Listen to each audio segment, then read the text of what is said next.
Olá, eu sou o Fernando Tominaga, trabalho na área comercial da Coel e hoje vou trazer um aparelho para você de aquecimento. Ele funciona em temperaturas de até 300 graus. Hoje nós vamos falar do E31DH. Nós vamos ver o que é que vem dentro da caixinha, vamos ver a ligação elétrica e também os parâmetros de funcionamento deste aparelho. Ele costuma ser muito utilizado, por exemplo, em buffets, aquela pista quente de restaurantes self-service ou até mesmo em cozinhas industriais, como por exemplo toasters e outros equipamentos como fritadeiras e processos de aquecimento dentro dessa faixa de até 300 graus. Ele também é muito utilizado na indústria.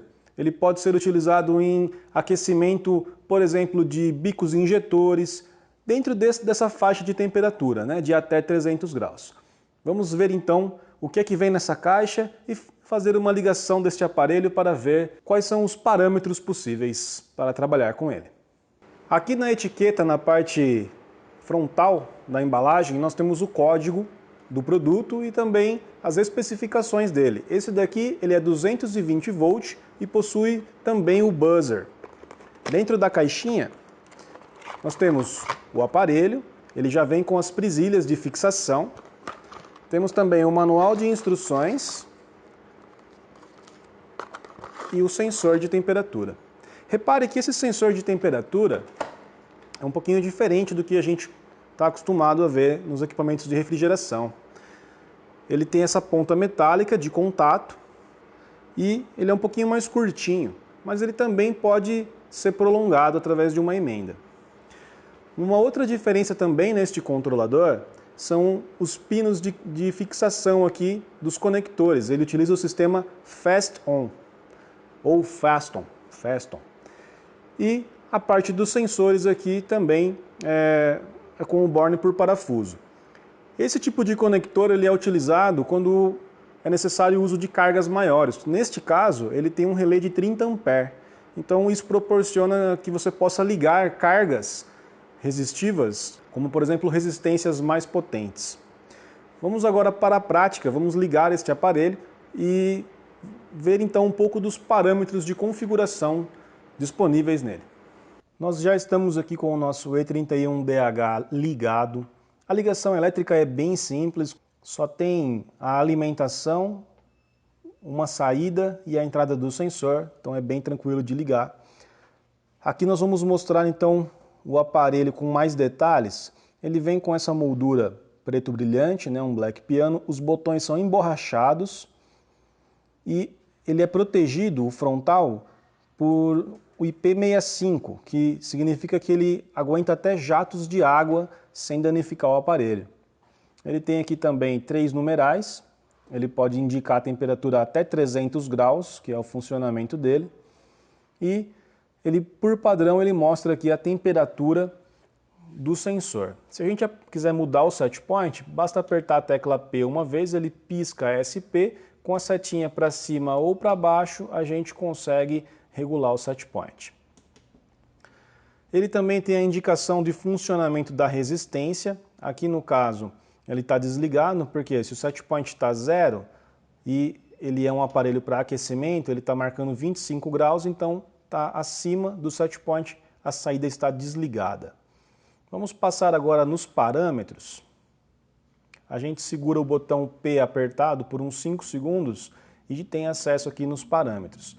SLS é o set point mínimo possível de ser configurado pelo usuário, né? Quando a gente aperta aquele P e solta, a gente consegue colocar um limite mínimo e máximo para o usuário.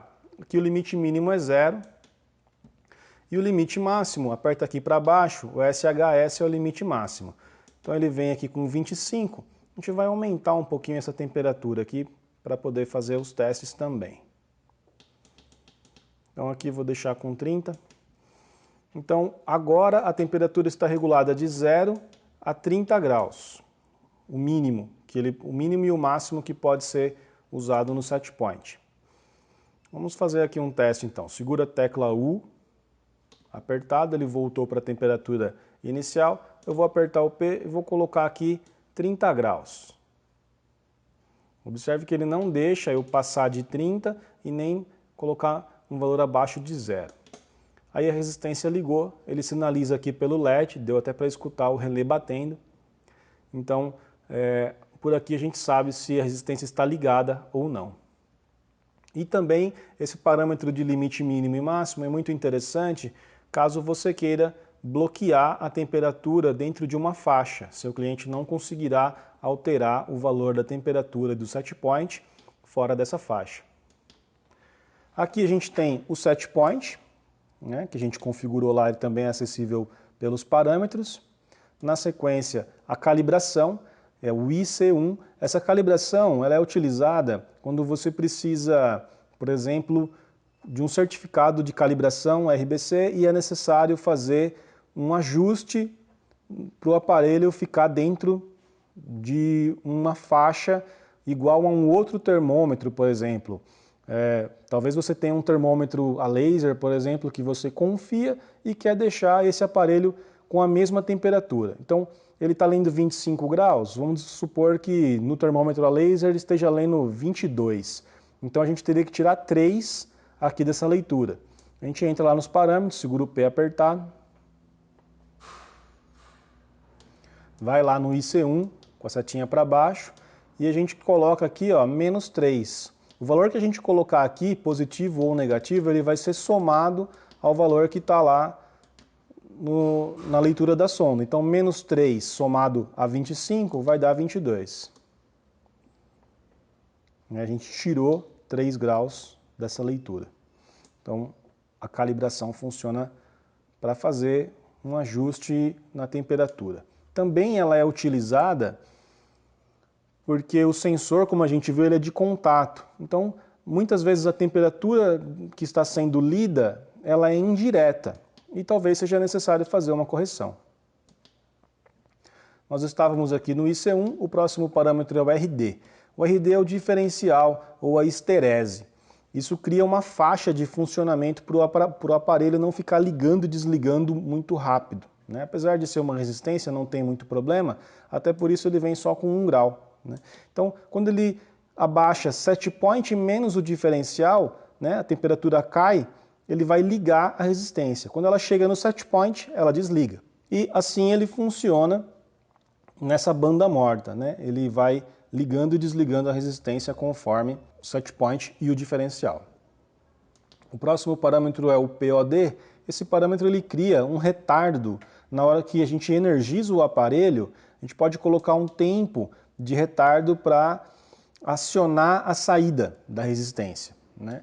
Então aqui, quando ele está menos, com esse pontinho na frente, ele é segundos. Se a gente passar ali de 59 segundos, ele vai para 1 minuto, né? Ele vai sair, observe que ele vai sair esse pontinho negativo, ó, agora ele está 1 minuto. Então, isso é só na hora que você liga o aparelho, ele conta esse retardo. E o próximo parâmetro aqui é o tempo de retardo para ativar o buzzer, né? O buzzer de alarme. Também a gente segue a mesma lógica lá. Quando está o tracinho, ele está em segundos, e quando ele não tem o tracinho, ele está mostrando minutos. Né? E o parâmetro OBU, que é o funcionamento do buzzer. Ele pode estar em off, né? Ou off ele está desligado. Em 1, ele funciona para alarmes. Em 2, ele só funciona para quando a gente aperta a tecla, ele faz um bip. No 3, ele faz tanto o bip quanto os alarmes. Né? Vamos deixar ele em 3 aqui para ver o funcionamento. E o último parâmetro é o TPP, que é a senha. É um valor que a gente pode colocar aqui, por exemplo, 3. E ele se torna a nossa senha. Né? Então agora, quando a gente sair aqui dos parâmetros, observe que agora ele tem o bip, ó. Tá? Então, quando a gente quiser entrar novamente nos parâmetros agora, segura aqui o P apertado, ele vai pedir a senha. RP está pedindo a senha, então eu tenho que entrar aqui com a senha, que eu coloquei o valor 3, aí sim eu consigo acessar os parâmetros. Então, dessa forma, se a gente quiser configurar um limite mínimo e máximo, e não quiser que o usuário exceda esses valores, a gente coloca uma senha. né? Então aí ele pode colocar aqui no nosso exemplo de 0 a 30, ó, não vai menos que 0 e não vai mais do que 30. Tá? Isso aqui é só um exemplo, né? Porque esse aparelho ele vai trabalhar temperaturas acima de 100 graus. E ele não consegue acessar os limites se ele não tiver a senha. Então, esse é mais um produto aí da Coel para facilitar o nosso dia a dia, e você pode saber mais sobre outros produtos da Coel no Lab Coel e também no site da Coel.